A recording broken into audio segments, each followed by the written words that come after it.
This training video is a presentation of the American Meat Institute Scientific Affairs Committee. Our purpose is to share ideas that we have developed in ready-to-eat departments through microbiological studies.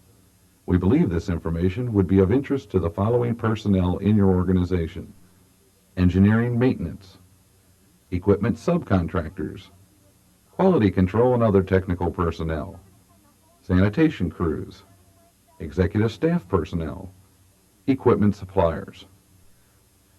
We have provided an outline of the 12 key principles for design and construction of equipment to achieve better cleaning.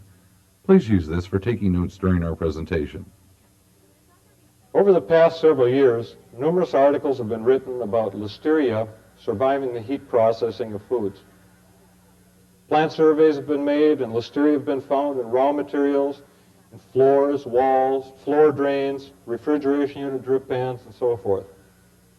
These articles and surveys have gone on to make recommendations in plant layouts and the way we handle product, the way we heat process and facility and clean up the facility to eliminate the possibility of listeria getting onto the finished product from these sources.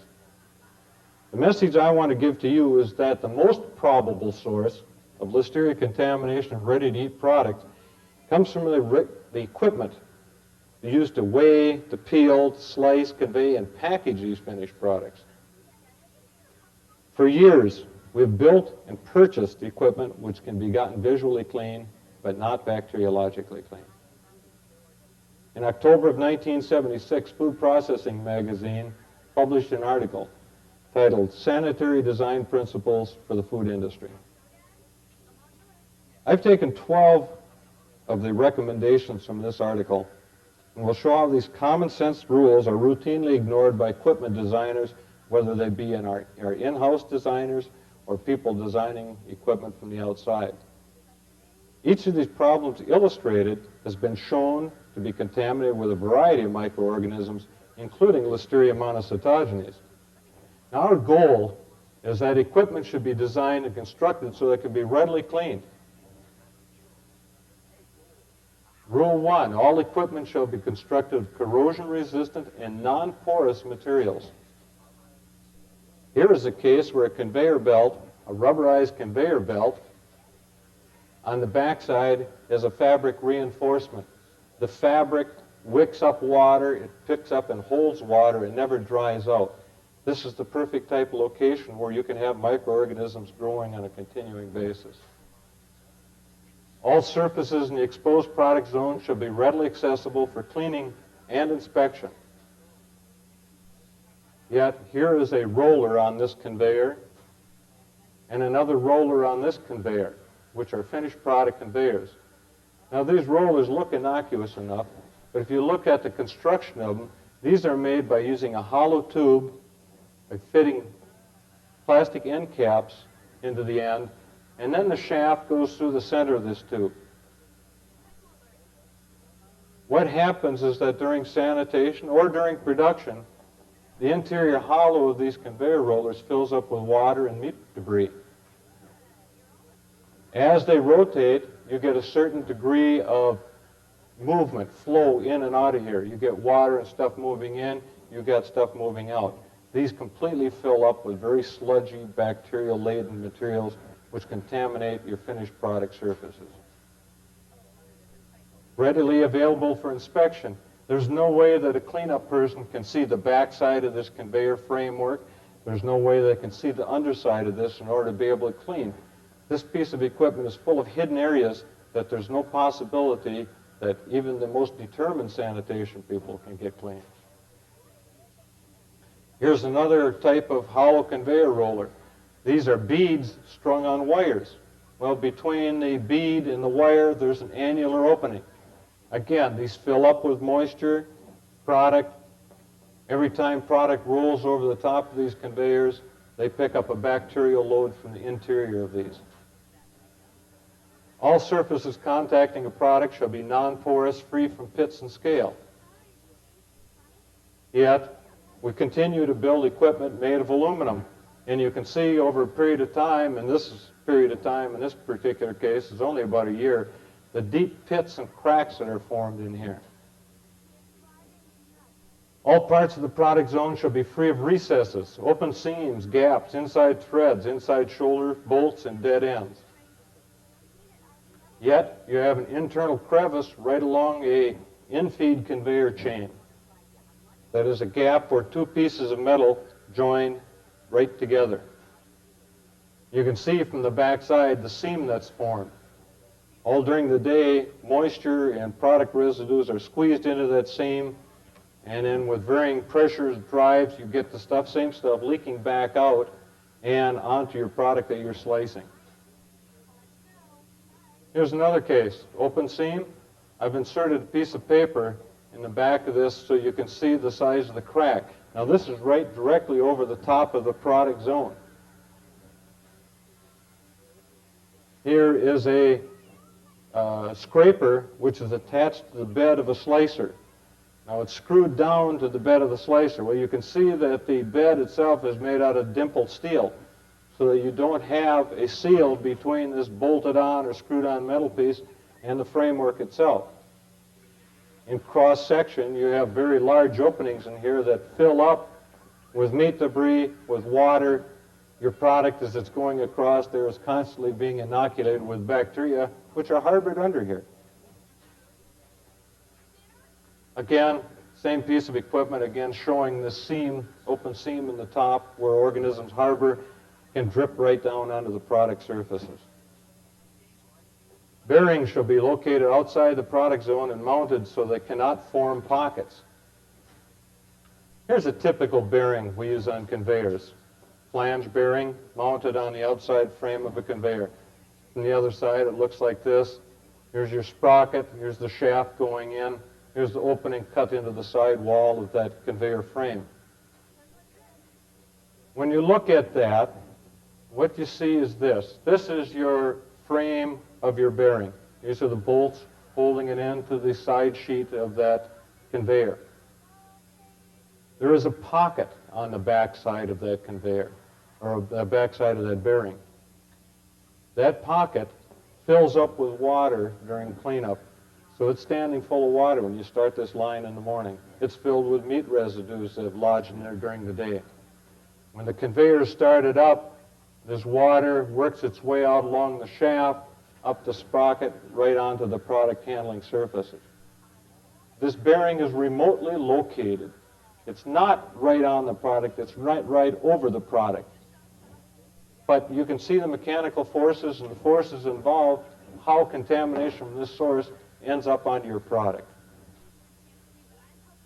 Equipment shall be self-draining. One of the hardest battles we're fighting is water. We want the equipment dry as possible to keep from spreading microorganisms, to keep from giving them the water they need to grow. Yet here is a conveyor, flat bottom conveyor, that slides over a flat table. Very level. When cleanup gets done with this, you've got a standing pool of water in here. And as you run during the day, you get meat soil in there, you get debris works out from under these cracks here that can't be cleaned. All day long, you run this conveyor belt through a soup of microorganisms.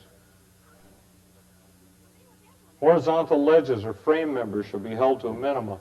Well, that's kind of an obvious thing. Again, you want it free draining. You want the water to be able to move out. You don't want it to stand in the interior slicers here and cause rust and fill up screw holes, which then become places where microorganisms can grow. Safety or gear guards shall be removable to permit inspection and cleaning. This is very critical. We put all these safety shields and guards on to protect people during operation. But during cleanup, they have to come off to expose the whole piece of machinery to cleaning. Here is a case where they put a gear guard or a guard around a rotary knife. The knife blade is not in at this time. Normally it projects down like this. Yet they constructed that guard in such a way so that in order to take it off, the cleanup person has to reach in, put his knuckles right against the blade, which would be here, in order to take this guard off.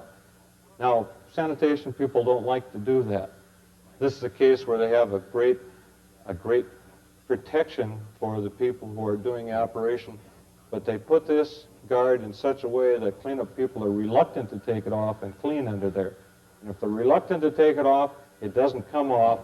And this blade then, which rotates and touches every slab of meat that goes through here, never gets clean.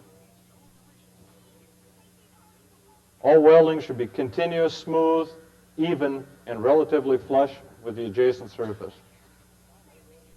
Yet here, in this piece, you can see where it's spot welded.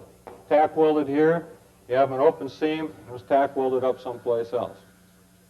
You have to seal up these joints. You have to have smooth, even surfaces to keep the organisms from having harborage areas. All surfaces in the product zone, even those that do not contact product, shall not have open seams, gaps, crevices, and inaccessible recesses. This is because even if they're above the product or adjacent to the product, they can hold water and drip down onto the product. Or your operators can be touching these open seams, the bottom edge of these seams, and transferring this contamination onto the product. Here's an example. This is a hold-down device for a loaf slicer. Now, this loaf slicer, this hold-down device, has a stainless steel tube. You have a couple flat wound springs which go into this tube, and then there are end caps that are pushed onto this. Now, you can see over a period of time that water has filled this, meat and debris. You can see by the staining down the edge of here. Now, these things hold the product directly down on the slicer bed. All these years, all the staining here shows the contamination that we've been putting onto the product from this type of device, a hidden seam and recess.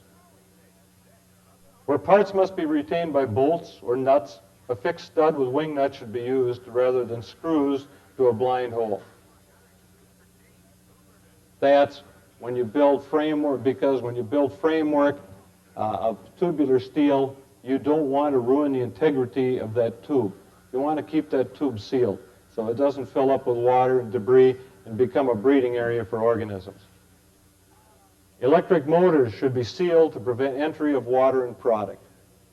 This isn't quite so obvious, but here's a typical electric motor. Here's the motor body, and here is a case around the outside that covers a fan. As you know, you draw air into here, it's accelerated the fan, it blows down the side of the motor to keep it cool. This one happens to be located right adjacent to a product conveyor. What happens in operation is that at a place particularly where there's frequent washdown, water and meat soil gets drawn into this covering over the fan, and it lines the interior of that covering. Now, every time there's moisture in the area, you draw in water and you run it over these contaminated surfaces within this fan cover, and you blow it and spit it out all over your product handling surfaces of the adjacent line. This seems like a far-out thing, an electric motor causing bacterial contamination. It doesn't touch the product, but you have to look at the physical forces in play around this production line in order to determine what can cause your contamination problems. All of the equipment flaws lead to the three conditions necessary for Listeria contamination. Number one, there are places which trap and hold water or product. There are places which cannot or are not cleaned daily, so we never break this bacterial cycle. And number three, there are places which are in direct or indirect contact with the product. Therefore, while cleaning floors, walls, floor drains, and so forth is important to reduce overall bacterial loads in the plant, our first priority has to be cleaning and elimination of the bacterial harborage sites on the finished product handling equipment. Using stronger cleaners and sanitizers is not going to do the job, and it's not the answer. The things I showed you in the slides are places where we cannot get the cleaners into, we cannot get the sanitizers into these areas. You put them in contact with the organisms. Therefore, there are about 5 basic steps to eliminate Listeria contamination from ready-to-eat equipment. Number one, the first step is to disassemble your ready-to-eat equipment and look for these harbreed sites. Look for places which trap moisture where you find meat residues residing. These are the kinds of places where you're going to find Listeria harbreed and growing.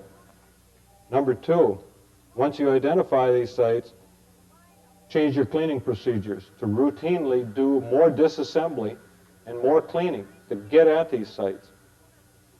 If that's not an option, something that can often be done is instead of joining two pieces of metal together, for example, which forms a crack and crevice which can harbor organisms, you space that apart by 1/4 inch so that cleanup people can see into it, they can get the organisms out, they can clean the soil out. You can also completely seal all these cracks and crevices. But by completely sealing, you're almost talking about having to totally weld these things, because any other option, caulking or gaskets in themselves, have cracks and crevices, which again could be harbridge. Finally is to redesign the equipment. Follow these basic rules, these 12 basic rules, and eliminate these bacterial harbridge sites. During the past few minutes, we have demonstrated 12 key principles of equipment design and construction for better cleaning. We know from experience that when applied to equipment in ready-to-eat departments, we achieve better shelf life, product quality, and food safety. Each of us, in our own way, can make a significant impact and contribution to our respective organizations by applying these principles of equipment design and construction.